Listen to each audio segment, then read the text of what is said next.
The Vatican has a financial mess on their hands. I was disappointed to learn that the Vatican is in a financial mess that I don't see how they can get out of. Wall Street Journal reporters met with officials from the Vatican's bank, pension fund, and regulatory institutions, and things that were discovered were appalling in my opinion. First, it was discovered that nuns kept ledgers that were written in pencil on paper. That's shocking considering where technology is in today's world. I remember from my accounting days, even back then, it was a huge no-no to use a pencil. It appears auditors and people in charge have come and gone, scratching their heads by finding such things as huge amounts of money missing, and there was even cash found in shopping bags. Blew my mind. In the 19th century, they used to tax rich farmland owners that is now central and northern Italy. In 1870, it was taken away from the Vatican and it was only left with 0.2 square miles. That estate is now called Vatican City.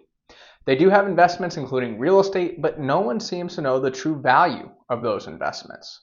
They have priceless masterpieces from Michelangelo, Caravaggio, and Leonardo, and over 1 million rare books, but they are carried on a balance sheet at only €1 because the Vatican has no intention of ever selling these assets.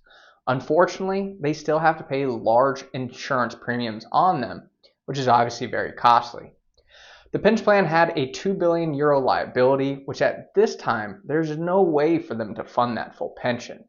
It's a shame to see such a great religious organization in such financial ruin from fraud and deceit of those who were entrusted. Instead of trying to fix the problem, the only thing they have come up with was to ask the faithful to donate more money. The Vatican was actually built in the 4th century, but in its current state has only really been around for about 90 years. Hopefully they will get their situation figured out and get their books in order. They need to have a regular audit by outside auditors on a yearly basis to protect the future of the Vatican. But the question is, how do you audit and question the Pope at the end of the day? I'm Chase Wilsey with Wilsey Asset Management. If you like these videos, be sure to give a like or comment, and feel free to check out our other YouTube videos and weekly newsletter for the latest economic news, expert analysis, and market insights.